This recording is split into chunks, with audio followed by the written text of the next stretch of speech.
Welcome to Light It Up, a podcast about resilient women balancing motherhood, their careers, personal lives, and all of the challenges that come along with being a superwoman.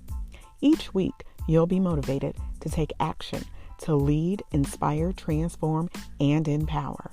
Now, here's your host, Dr. Aginah Musherah.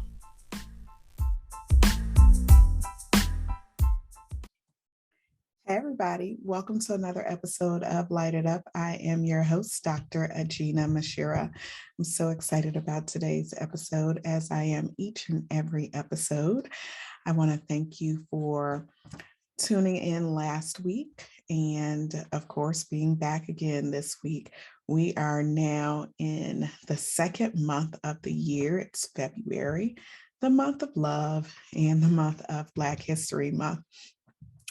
Before I get started on today's topic, which has a little bit to do with love, self-love, that is, I want to take an opportunity to thank a couple of people who shared a comment, who tuned in last week for the very first episode of season 4 of Light It Up. So I asked you guys to provide me with feedback and to send an email or send a text. And some of you took it a step further. So I want to take this opportunity just to give a couple of special shout outs to some of my listeners. I received a text last week from Tamika, and she said, "Hey Aginah, Happy New Year. I pray you and the family are doing well during these crazy times. I just wanted to let you know that I listened to the latest episode of Light It Up, and I really needed that. Thank you. You are truly an inspiration." Thank you, Tamika, for sending me that note. Sometimes when I'm recording these podcasts, you wonder whether or not it is helping someone, if they're getting anything from it. So it really helps me to receive feedback. So I really appreciate you taking time just to send me that quick note. I really appreciate it. It really brightened my week. And then I also received a note, and I must say it caught me off by surprise.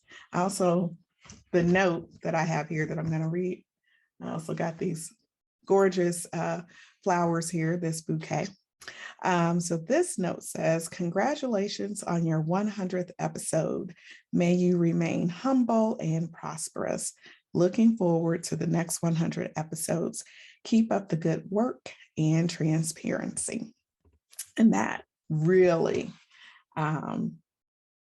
made me feel good to get this nice note about my 100th episode, because last Tuesday was the 100th episode of Light It Up, and I don't take that lightly. I definitely don't take it for granted, because I know that it takes a lot of hard work and dedication to really remain consistent. And it is very important to me to remain consistent. And as I've stated before, I released this podcast, I've launched this podcast because it was really near and dear to me to be able to share different aspects of my life with you all, and to also give you an opportunity to learn what other people are doing across the country and right in your very own backyard. So that actually leads me to today's topic. Oftentimes we can be our greatest critic, and sometimes we don't see what other people see, in terms of our abilities and our skills. And I know I certainly have been one who may downplay things that I do, I may be very critical of myself. I'm known as a perfectionist. We've talked about that before in previous episodes, how I have this habit of trying to make sure everything is done right. And what I'm beginning to recognize is that when I continue to focus on making sure things are perfect or trying to remain in control of situations, I am placing myself in a position where I'm a little bit more harder on myself than I need to be. And just last week, I was meeting with an attorney because I was finalizing or going over my estate plan. As you all know, the mother of three. And one thing in our community that we may take for granted or not necessarily pull the trigger on as quickly as we should is estate planning. And this year, I'd like to talk about that a little bit more on the podcast, as well as the importance of getting insurance. Life insurance is very, very important. But I was meeting with my attorney last week, and we were going over different financials, insurance policies, that sort of thing, and talking through. And when you're working with an estate planner, you have to be very transparent and honest because you have to provide all of these documents and determine who's going to get what. And we'll talk about that in more detail when I have an attorney come on to talk about estate planning. But I made the comment that I was not where I felt that I should be in terms of assets that I plan to leave for my children. And she reminded me, she said, I want you to kind of stop. And she said, you went through a divorce. You're a one income household. You're solely responsible for your children financially. You're the only one who's responsible for your children. You have a home, you're gainfully employed, you have X number of dollars saved. Don't beat yourself up because, you may have envisioned that at 44, you would be at this particular stage in your life, and you're not. Some people are unable to recover from a divorce. Just in this day and age, with the financial strain and toll that a divorce can take, sometimes it can be very hard to recover. And I thought about what my attorney said, and I was reminded of the fact that when I went through my divorce, I didn't move back home with my parents. I essentially moved from one house to another house. And so I still had to, keep moving in terms of like staying on track, staying on task. I didn't have the opportunity to necessarily kind of sit back and make sure that everything was in order the way I needed it to be. I had to make a transition. I had to make a move quickly. I was reminded in that moment that I am doing okay. I'm doing pretty well, considering the fact that I've been solely responsible for my children and for a household. I'm the head of a household for nearly 9 years. And in that moment, I realized that while we talk about giving grace and we talk about extending grace to others, we also have to be reminded that it's important to extend grace to ourselves. So I'd like to use this time to kind of talk about what it means to give yourself grace. And when I think about,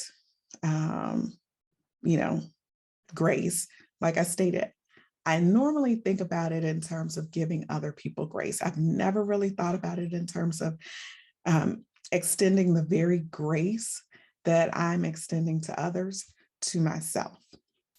And I view grace as God's redemption and continuous enlightenment, because there's an opportunity for us to redeem ourselves over and over and over again. And while we're in the process of redemption, also becoming enlightened, becoming more aware of who we are and the situations around us.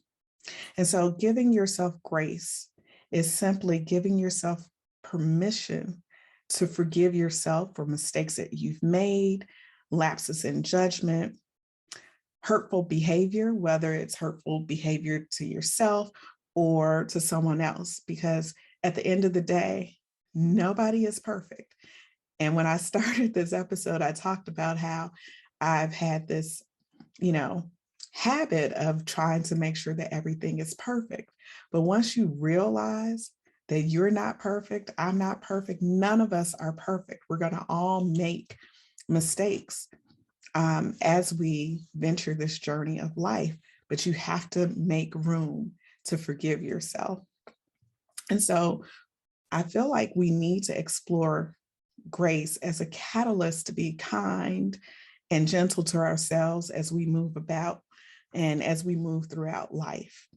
There are so many people who are hurting, who are depressed, who are going through so many different trials and tribulations because they are unable to forgive themselves for decisions that they've made or, mistakes that they think that they've made.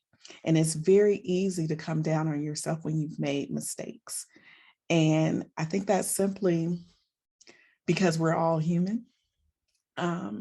But when you make a mistake, we also have to recognize that it's an opportunity to learn from those mistakes and try not to repeat the mistakes that we've already made.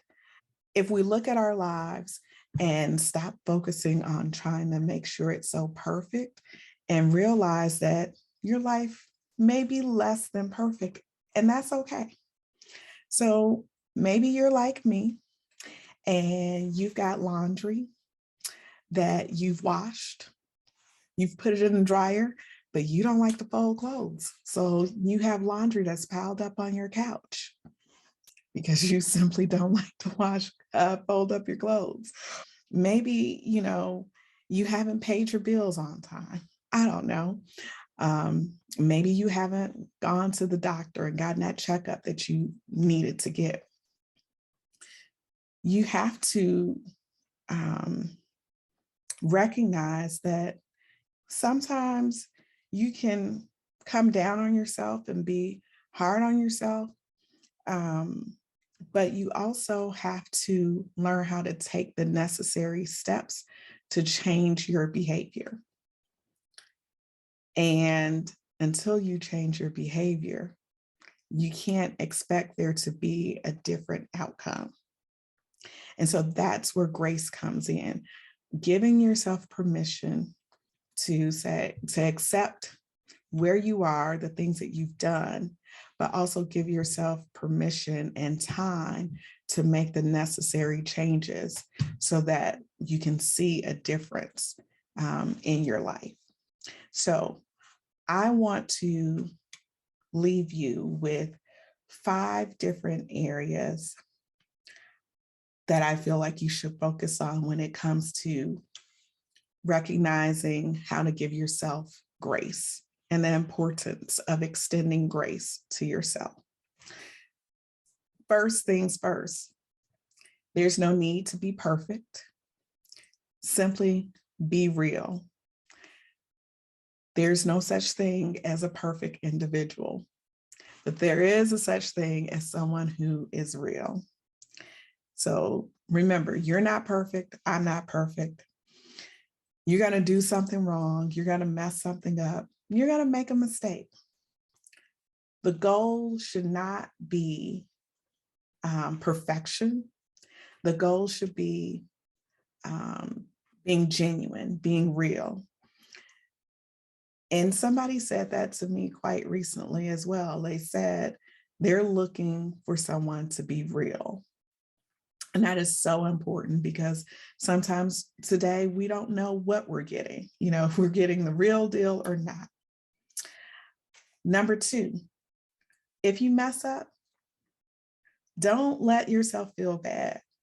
It's okay for you to admit that something's gone wrong, but there's no reason to allow that guilt to eat you alive and you consistently, harbor on the guilt of something going wrong. Some things are just simply out of your control, and you have to learn how to accept that. And then you need to also remind yourself that if you do feel guilty about something, or if you do feel bad about something, that's a temporary feeling.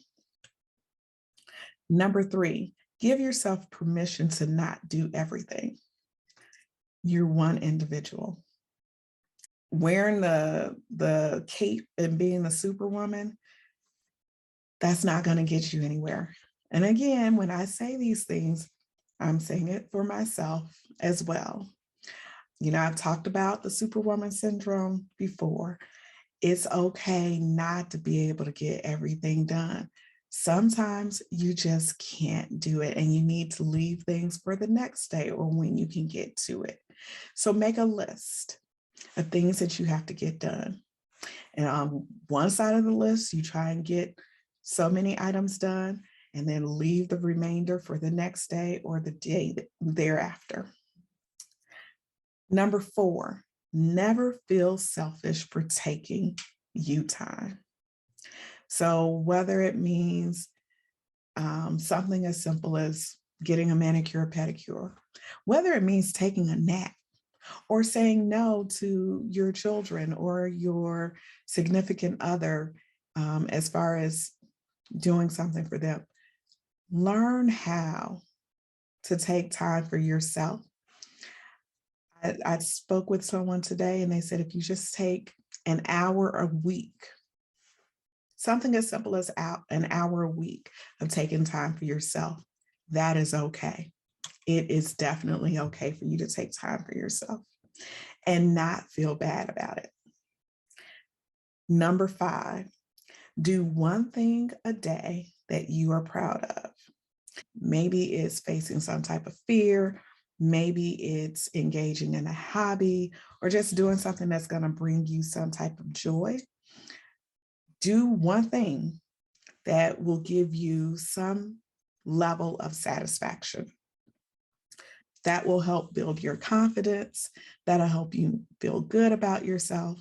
And again, this is another way in which you are extending grace to yourself.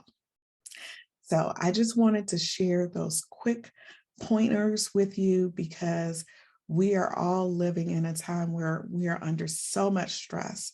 You never know what someone is going through. We talk about mental health, depression. This is a season right now where so many people are struggling. And part of the reason is because they don't know how to extend grace to themselves. And so this is a message that was really on my heart today, because I know as someone who has a tendency to want everything to be perfect or to have things in order or to be in control of everything, that if I don't learn how to extend grace to myself for the things that I can't get accomplished or for the mistakes that I may make, that is going to do more harm to me than good. And at the end of the day, in order for me to be able to pour into somebody else and to give unto others, I have to learn how or be reminded of the fact that it is important to give myself room to make mistakes, give myself room to take care of me, to be selfish, whether it's 15 minutes a day or an hour a week. Extending grace to yourself is just as important as extending grace to someone else. So I hope this week's episode, though quick, I hope that you found something in the words that I shared with you today that will help you throughout the remainder of the week. So thank you so much for tuning in for this week's episode of Light It Up. I hope you join me here next week, and perhaps I'll have a very interesting guest. So in the meantime, don't forget to continue to light it up and shine bright like a diamond.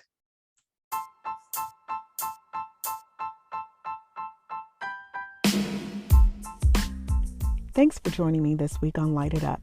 Make sure you visit my website at www.lightituppodcast.com or www.aginahmuhammad.com. You can also find me on social media using the handle @LITEITUpPodcast. If you like what you've heard, please be sure to hit the subscribe button so you'll never miss a show. While you're at it, I'd appreciate a rating on iTunes, or you can simply tell a friend about the show. Be sure to tune in every Tuesday for a new episode. Until next time, light it up and shine bright like a diamond.